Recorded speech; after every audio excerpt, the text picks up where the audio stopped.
Hello everyone. आज के lecture पे हम लोग देखेंगे अल्कोहल का फिजिकल प्रॉपर्टीज। लास्ट के कुछ लेक्चर्स पे हम लोग ऑलमोस्ट सारे अल्कोहल का प्रिपरेशन मेथड खत्म कर चुके थे।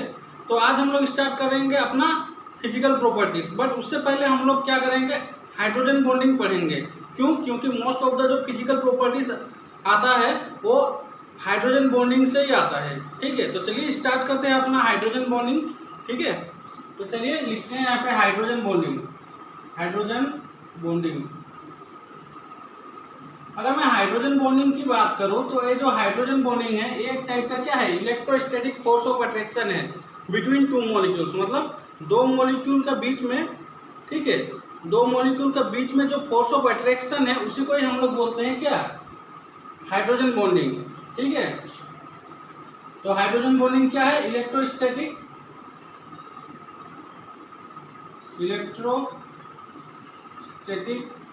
Force of attraction,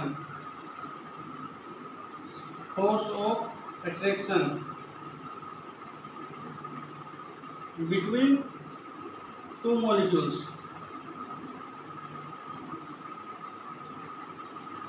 two molecules या फिर टू एटम्स, ठीक है, और टू एटम्स। क्लियर हो गया? अब दूसरा पॉइंट हम लोग देखते हैं इस हाइड्रोजन बॉन्डिंग की। अगर मैं दूसरा पॉइंट की बात करूं, ये हाइड्रोजन बॉन्डिंग होने के लिए आप लोगों को दो कंडीशन फॉलो करना पड़ेगा। पहला कंडीशन तो हुआ आप लोगों को बहुत ही इलेक्ट्रोनेगेटिव एटम लेना पड़ेगा।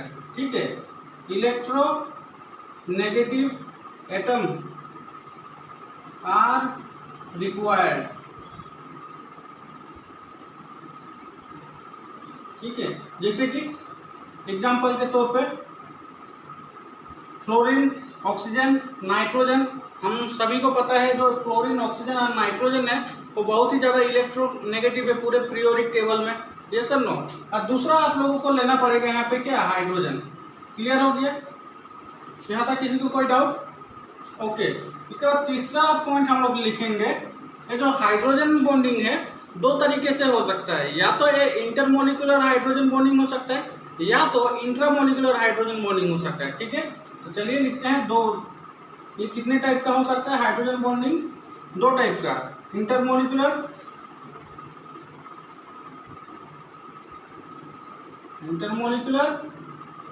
हाइड्रोजन बॉन्डिंग, या तो ये हो सकता है आपका क्या, इंट्रा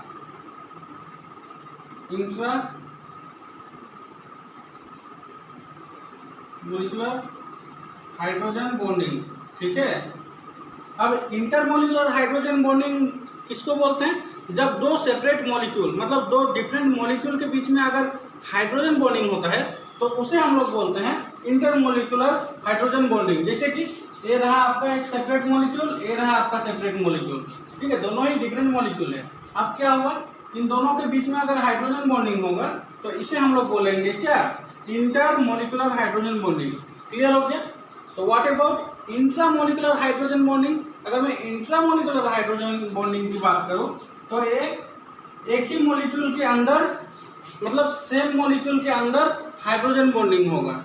ठीक है, जैसे कि एक पूरा मॉलिक्यूल है, इसमें एक एटम है, लेट्स से ये, उसके बाद दूसरा एटम ये है। अब क्या होगा, इन दोनों एटम के बीच में क्या होगा, हाइड्रोजन बॉन्डिंग होगा। जैसे कि मैं बोला था क्या, बिटवीन टू मॉलिक्यूल्स के बीच में भी हो सकता है हाइड्रोजन बॉन्डिंग, और बिटवीन टू एटम्स के बीच में भी हाइड्रोजन बॉन्डिंग हो सकता है। क्लियर हो गया?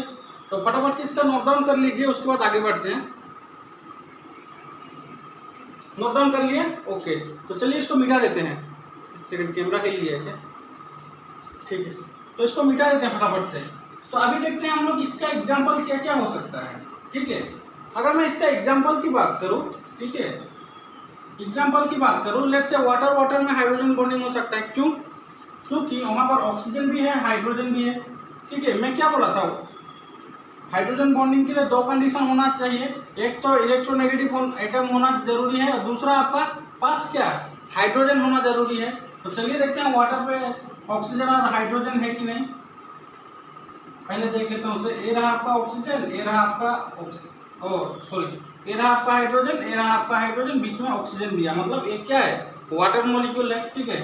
दूसरा तरफ लिख रहा हूँ इसको HOH, ये भी एक वाटर मॉलिक्यूल है, ठीक है। H2O, ठीक है, H2O दोनों ही क्या है, वाटर मॉलिक्यूल है। अब क्या होगा, यहाँ पे देखिए ऑक्सीजन है, यहाँ पे देखिए हाइड्रोजन है। अब क्या मैंने क्या बोला था, एक इलेक्ट्रोनेगेटिव एटम होना जरूरी है और एक हाइड्रोजन होना जरूरी है। तो जैसे कि आप लोग देख पा रहे हो, एक ऑक्सीजन एक इलेक्ट्रोनेगेटिव एटम है, यहाँ पे हाइड्रोजन है, मतलब इन दोनों के बीच में क्या होगा, हाइड्रोजन बॉन्डिंग होगा। क्लियर हो गया। अगर दूसरा एग्जांपल की बात करूँ तो HF, ठीक है, HF, तो यहाँ पे भी हाइड्रोजन बॉन्डिंग होगा। फ्लोरीन यहाँ पे इलेक्ट्रोनेगेटिव एटम है, यहाँ पे हाइड्रोजन क्या है, हाइड्रोजन हम लोग का दूसरा कंडीशन क्या कर रहा है, सेटिस्फाई कर रहा है, ठीक है। और फ्लोरीन क्या कर रहा है, पहला कंडीशन सेटिस्फाई कर रहा है, इलेक्ट्रोनेगेटिव एटम है यहाँ पे, ठीक है। अगर मैं मिथानॉल की बात करूँ तो CH3O, ये रहा आपका H, ये आपका क्या, एक यूनिट मिथानॉल लिया, दूसरा यूनिट मिथानॉल फिर से ले रहा हूँ मैं, O इधर CH3। क्लियर हो गया। अब क्या होगा, इस ऑक्सीजन और इथानॉल, ऑक्सीजन और हाइड्रोजन के बीच में क्या होगा, हाइड्रोजन बॉन्डिंग होगा। Yes sir no.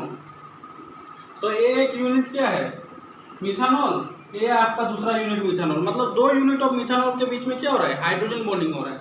सिमिलरली यहाँ पे HF, दो यूनिट ऑफ HF के बीच में भी क्या हो रहा है, हाइड्रोजन बॉन्डिंग हो रहा है। उसके बाद वाटर के बीच में भी हाइड्रोजन बॉन्डिंग हो रहा है, ठीक है। तो ये रहा आपका क्या, कुछ एग्जाम्पल्स। ऐसे ही आप लोग बहुत सारे एग्जाम्पल्स देख सकते हो। क्लियर हो गया। तो फटाफट से इसका नोट डाउन कर लीजिए, उसके बाद हम लोग आगे बढ़ेंगे।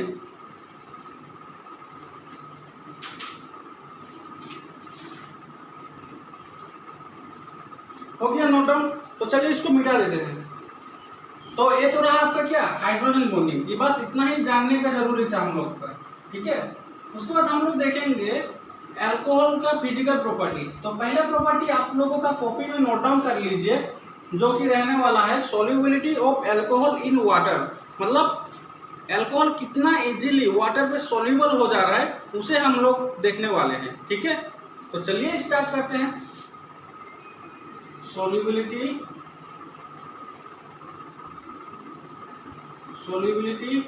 ऑफ अल्कोहल इन वाटर, ठीक है। क्लियर हो गया, क्लियर हो गया अभी। तो पहले हम लोग क्या करेंगे, इसका सॉल्युबिलिटी चेक करने के लिए कुछ अल्कोहल का एग्जांपल ले लेते हैं। तो पहला एग्जांपल मैं ले रहा हूँ, लेट्स से CH3OH, मेरे पास एक मिथानॉल है। दूसरा एग्जांपल ले रहा हूँ CH3CH2OH, ठीक है। तीसरा एग्जांपल ले रहा हूँ मैं CH3CH2OH, ठीक है।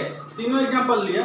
हम लोग को पता है जो ये OH पार्ट है, ये क्या है, हाइड्रोफिलिक पार्ट है। ये सब नो, हाइड्रोफिलिक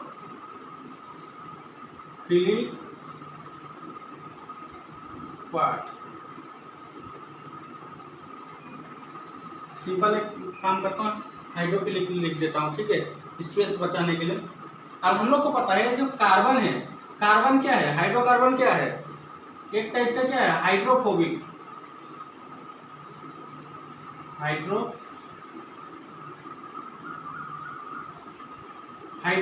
पार्ट है, ठीक है।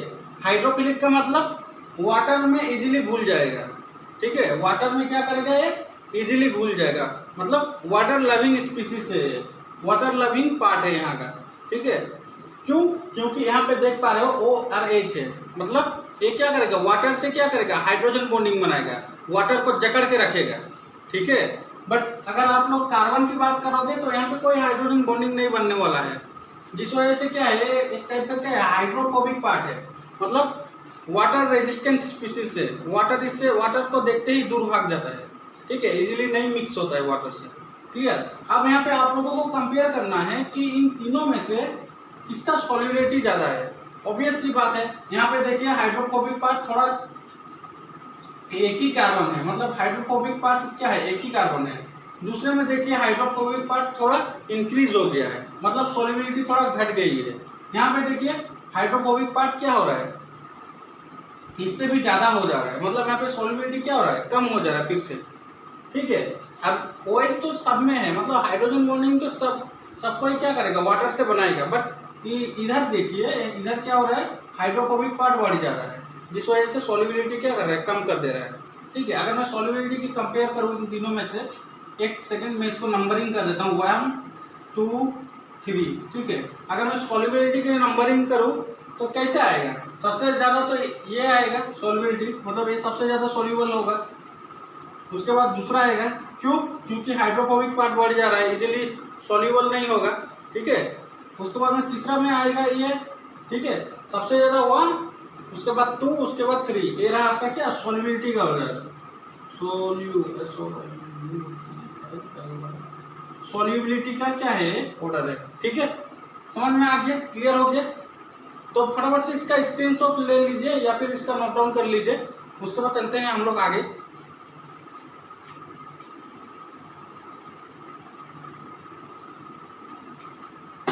नोट डाउन कर लिया। उसके बाद हम लोग देखेंगे कि इथेनॉल और ईथर दोनों ही का मॉलिक्यूलर फॉर्मूला, मॉलिक्यूलर मास दोनों का ही सेम है, बट इथेनॉल वाटर में सॉल्युबल हो जाता है, बट ईथर सॉल्युबल नहीं होता है। ऐसा क्यों, चलिए उसे देखते हैं। मेरा क्वेश्चन समझ में आया, मैं क्या बोल रहा हूँ, मैं यहाँ पे क्वेश्चन को लिख देता हूँ। ठीक है, मेरे पास क्या है, इथेनॉल, लेट्स से C2H5OH, ये है आपका क्या, इथेनॉल। ठीक है, और दूसरा मेरे पास है ईथर है। ठीक है, ईथर मेरे पास है CH3OCH3, ये आपका क्या है, ईथर है। अगर मैं इसका मॉलिक्यूलर फॉर्मूला की बात करूं, तो कार्बन कितना है यहाँ पे, 2। ठीक है, उसके बाद हाइड्रोजन कितना है, 6, ऑक्सीजन कितना है, 1। ये रहा आपका क्या, मॉलिक्यूलर फॉर्मूला। अगर ईथर की बात करूं तो C2H6, 3 हाइड्रोजन बोल के यहाँ पे क्या हो गया, 6 हाइड्रोजन, 1 ऑक्सीजन है। तो दोनों ही का मॉलिक्यूलर फॉर्मूला क्या है, सेम है। अगर दोनों ही का मॉलिक्यूलर फॉर्मूला सेम होगा तो इसका मॉलिक्यूलर मास भी सेम होगा। जैसा नो, मॉलिक्यूलर मास क्या होगा, सेम होगा दोनों ही का केस में। ठीक है, बट यहाँ पे अल्कोहल वाटर में इजीली सोल्यूबल हो जाता है, बट ईथर सोल्यूबल नहीं होता है। ऐसा क्यों है, तो दोनों ही क्या है, आइसोमर, दोनों का मॉलिक्यूलर फॉर्मूला क्या है, सेम है। ये दोनों क्या है, आइसोमर है एक दूसरे का, आइसोमर है, बट स्टिल एक सोल्यूबल हो रहा है वाटर में, एक सोल्यूबल नहीं हो रहा है। ऐसा क्यों, क्योंकि यहाँ पे सिंपल सा एक रीजन आता है, जो कि है क्या, हाइड्रोजन बॉन्डिंग। पिक्चर पे कौन आता है, हाइड्रोजन बॉन्डिंग। इथेनॉल क्या करता है, वाटर से हाइड्रोजन बॉन्डिंग बना लेता है। ईथर क्या करता है, तो इथेनॉल क्या करता है, यहाँ पे क्या होता है, हाइड्रोजन बॉन्डिंग होता है। वाटर से इजीली इथेनॉल क्या करता है, हाइड्रोजन बॉन्डिंग बना के एक लॉन्ग चेन बना के क्या करता है, सॉल्युबल हो जाता है वाटर से चिपक जाता है। ठीक है, बट जो ईथर है यहाँ पे, ये क्या करता है, हाइड्रोजन बॉन्डिंग बना नहीं पाता है उतनी सिग्निफिकेंट अमाउंट में, हाइड्रोजन बॉन्डिंग नहीं बना पाता है। ठीक है, हाइड्रोजन बॉन्डिंग बनाने से भी बहुत छोटा चेन बनाता है, बहुत एकदम स्मॉल चेन बनाता है, अरे ये बहुत लेंदी चेन बनाता है, बहुत लॉन्ग चेन, जिस वजह से क्या होता है, ये इजीली सॉल्युबल हो जाता है, अरे ये इजीली सॉल्युबल नहीं होता है। ठीक है, क्लियर हो गया। यहाँ पे लिख देता हूँ, एक सेकंड इसको मिटा देता हूँ। ये क्या होता है, सॉल्युबल होता है, ये सॉल्युबल होता है, ये इनसॉल्युबल होता है। ठीक है, ये बहुत ही इंपॉर्टेंट क्वेश्चन है, तो फटाफट से इसका नोट डाउन कर लीजिए, उसके बाद हम लोग आगे बढ़ते हैं।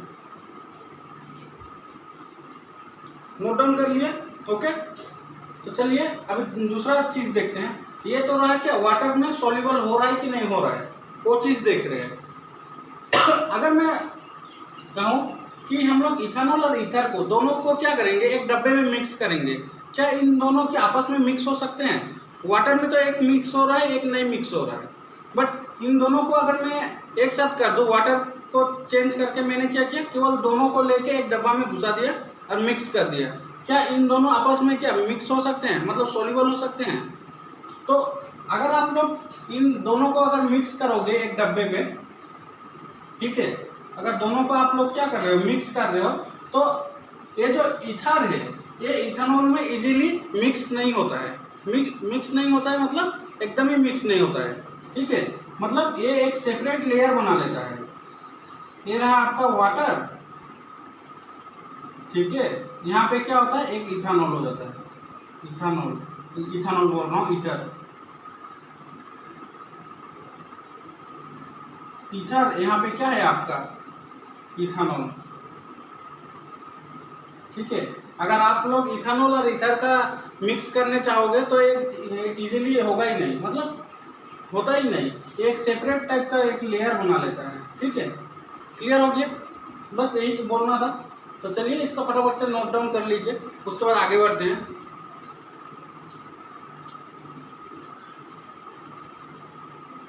हो गया, ठीक। तो चलिए अभी देखते हैं ग्लूकोज की केस पे।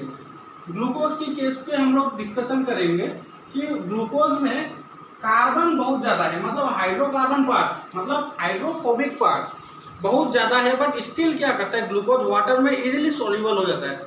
ऐसा क्यों? तो चलिए उसे भी देख लेते हैं। तो पहले तो हम लोग क्या करेंगे, ग्लूकोज का एक स्ट्रक्चर ड्रॉ करते हैं। 3 4 5 6 कार्बन रहता है, देखिए बहुत लंबा चेन रहता है कार्बन का, ठीक है। बट स्टिल ये क्या करता है, वाटर में इजीली सोल्यूबल हो जाता है। तो चलिए पहले देखते हैं इसका स्ट्रक्चर। CH2OH,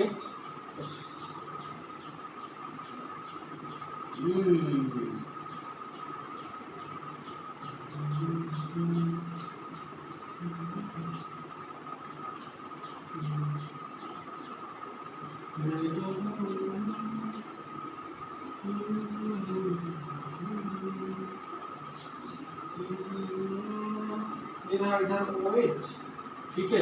पहले मैं OH को लिख लेता हूँ, उसके बाद ऊपर में रहेगा आपका एल्डिहाइड ग्रुप, ठीक है। आप उसके बाद हाइड्रोजन से फिल कर दो सारे कार्बन को, हो गया। ये रहा आपका क्या, ग्लूकोज का स्ट्रक्चर, ठीक है। अगर मैं इसका नेमिंग की बात करूं तो नीचे से ठीक दूसरा वाला कार्बन पे OH आप लोग देख पा रहे हो राइट साइड में, ठीक है। ये किस तरफ है, राइट साइड में, जिस वजह से क्या आएगा, डी ग्लूकोज।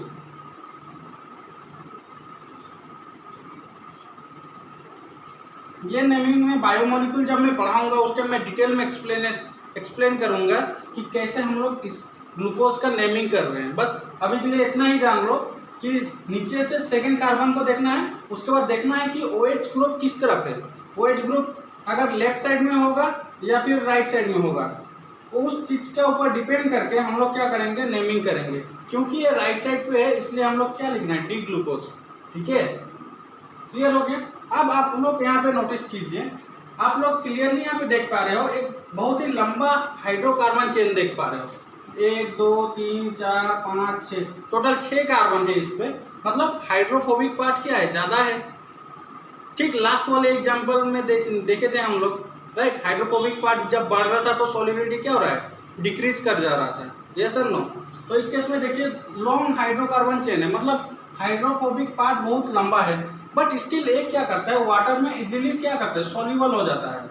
वाटर में इजीली क्या करना है, इसको ग्लूकोज वाटर में डालने से क्या होता है, इजीली सॉल्युबल हो जाता है। ऐसा क्यों? क्योंकि आप लोग देख पा रहे हो कि जैसे जैसे हाइड्रोकार्बन चेन बढ़ रहा है वैसे वैसे OH ग्रुप भी तो बढ़ रहा है ना।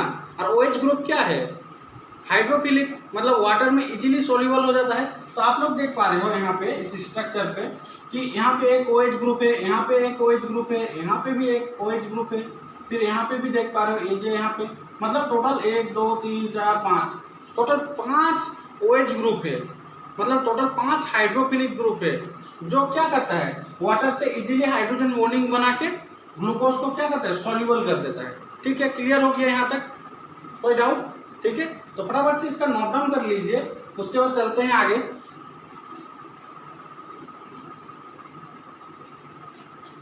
हो गया नोट डाउन? तो चलिए अभी देखते हैं पहला प्रॉपर्टी हम लोग देखे, फिजिकल प्रॉपर्टीज अल्कोहल का क्या था, solubility of alcohol in water. अभी दूसरा चीज हम लोग देखेंगे बॉइलिंग पॉइंट। ठीक है, अल्कोहल का बॉइलिंग पॉइंट हम लोग चेक करेंगे। बॉइलिंग पॉइंट ऑफ क्या, बॉइलिंग पॉइंट ऑफ अल्कोहल। अब बॉइलिंग पॉइंट का मतलब क्या है, बॉइलिंग पॉइंट का मतलब है वो टेम्परेचर जिस पे लिक्विड क्या होता है, गैस में कन्वर्ट हो जाता है। समझ आया? मतलब हम लोग क्या कर रहे हैं, एक लिक्विड ले रहे हैं, टेम्परेचर बढ़ा रहे हैं, उसके बाद एक टाइम आएगा, ठीक है, जब जो लिक्विड है क्या होगा, वेपर में कन्वर्ट हो जाएगा, ठीक है, लिक्विड क्या होगा, गैस में कन्वर्ट हो जाएगा। तो उस टेम्परेचर को हम लोग क्या बोलेंगे, बॉइलिंग पॉइंट टेम्परेचर। ठीक है, क्लियर हो गया बॉइलिंग पॉइंट। ठीक है, लिक्विड को हम लोग क्या कर रहे हैं, गैस में कन्वर्ट कर रहे हैं। ठीक है, लिक्विड को हम लोग क्या कर रहे हैं, गैस में कन्वर्ट कर रहे हैं। यहाँ पे आप लोग को जो टेम्परेचर आएगा, मतलब जो टेम्परेचर में लिक्विड गैस में कन्वर्ट हो जाएगा, उसे हम लोग बोलेंगे क्या, बॉइलिंग पॉइंट टेम्परेचर। ठीक है, क्लियर हो गया यहाँ तक, किसी को कोई डाउट? तो अगर आप लोग पिक्चर में देखोगे तो लिक्विड क्या है, लिक्विड का मॉलिक्यूल बहुत पास रहता है। ठीक है, लिक्विड का मॉलिक्यूल बहुत पास रहता है, बट जैसे ही आप लोग टेम्परेचर बढ़ा के गैस में कन्वर्ट करोगे तो ये लिक्विड का मॉलिक्यूल बहुत दूर चला जाता है। मतलब हम लोग इनडायरेक्टली क्या कर रहे हैं, इन दोनों मॉलिक्यूल का बीच में क्या कर रहे हैं, बॉन्ड को तोड़ रहे हैं। बॉन्ड तोड़ के क्या कर रहे हैं, लिक्विड का मॉलिक्यूल को दूर कर दे रहे हैं। ठीक है, क्लियर हो गया? तो ओवरऑल इनसाइड पिक्चर में क्या हो रहा है, हम लोग मॉलिक्यूल को तोड़ के आपस में क्या कर रहे हैं, दूर कर दे रहे हैं टेम्परेचर बढ़ा के। ठीक है, और जिस टेम्परेचर पे एक काम कर रहे हैं उसे हम लोग क्या बोलते हैं, बॉइलिंग पॉइंट टेम्परेचर। ठीक है, क्लियर हो गया यहाँ तक, किसी को कोई डाउट? ये तो रहा आपका क्या, बॉइलिंग पॉइंट का केस। मतलब बॉइलिंग पॉइंट क्या है। ठीक है, इनसाइड पिक्चर में हम लोग का क्या चल रहा है, वो चीज़ है क्या यहाँ पे हम लोग देखें। क्लियर हो गया, वो चीज़ तो हम लोग यहाँ पे देख लिए। तो चलिए अभी अल्कोहल में देखते हैं, तो कैसे हम लोग अल्कोहल में करेंगे अपना बॉइलिंग पॉइंट का कंपैरिजन। तो चलिए उसे भी देख लेते हैं फटाफट से।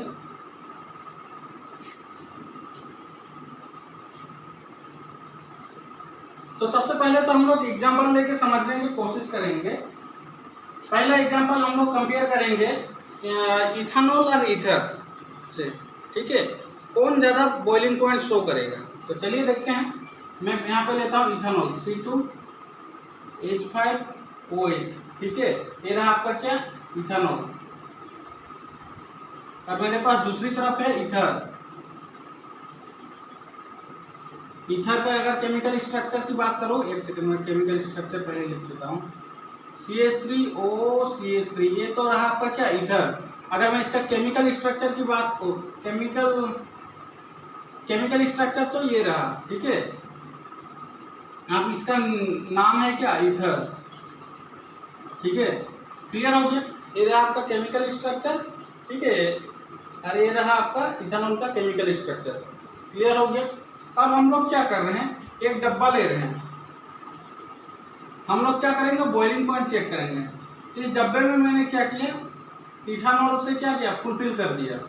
यहाँ पे इथेनॉल है, यहाँ पे क्या है, डब्बा में इथेनॉल है। दूसरी डब्बा लिया मैंने, दूसरी डब्बा में भी क्या किया मैंने, ईथर फुलफिल कर दिया। दूसरी डब्बा में मैंने क्या किया, ईथर। क्लियर। अब हम लोग को क्या करना पड़ेगा, यहाँ पे हीट देना पड़ेगा। ठीक है, हीट, यहाँ पे भी सेम वही काम करना पड़ेगा, हीट। अभी हम लोग को चेक करना पड़ेगा कि कौन ज़्यादा इजीली, मतलब कौन जल्दी वेपराइज हो जाएगा, गैस में कन्वर्ट हो जाएगा। यहाँ पे भी सेम वही चेक करेंगे हम लोग कि कौन ज़्यादा इजीली गैस में कन्वर्ट हो जाएगा। ठीक है, तो एक्सपेरिमेंटली ये देखा गया है, जो इथेनॉल जो है, इसका जो बॉइलिंग पॉइंट आता है वो आता है आपका 78 डिग्री सेल्सियस, 78 डिग्री सेल्सियस। और इसका जो बॉइलिंग पॉइंट आता है वो आता है 40 डिग्री सेल्सियस। बॉइलिंग पॉइंट इसका जो आता है 40 डिग्री सेल्सियस। अब सवाल आता है कि ऐसा क्यों, इसका बॉइलिंग पॉइंट ज़्यादा है, इथेनॉल का बॉइलिंग पॉइंट ज़्यादा है ईथर से, क्यों? बस यही सवाल है हम लोग का। ठीक है, क्लियर हो गया, सवाल समझ में आ गया। हम लोग क्या कर रहे हैं, इथेनॉल को एक कंटेनर में ले रहे हैं, उसके बाद ईथर को भी एक कंटेनर में ले रहे हैं, दोनों को ही हीट कर रहे हैं हम लोग। उसके बाद हम लोग चेक कर रहे हैं कि कौन, किसका बॉइलिंग पॉइंट ज़्यादा है। एक्सपेरिमेंटल डेटा के अनुଯାयी हम लोग देखें कि जो बॉइलिंग पॉइंट इथेनॉल का है वो ज़्यादा है किससे, ईथर से। तो हम लोग का सवाल है ऐसा क्यों, क्योंकि यहाँ पे पिक्चर पे आता है क्या, हाइड्रोजन बॉन्डिंग।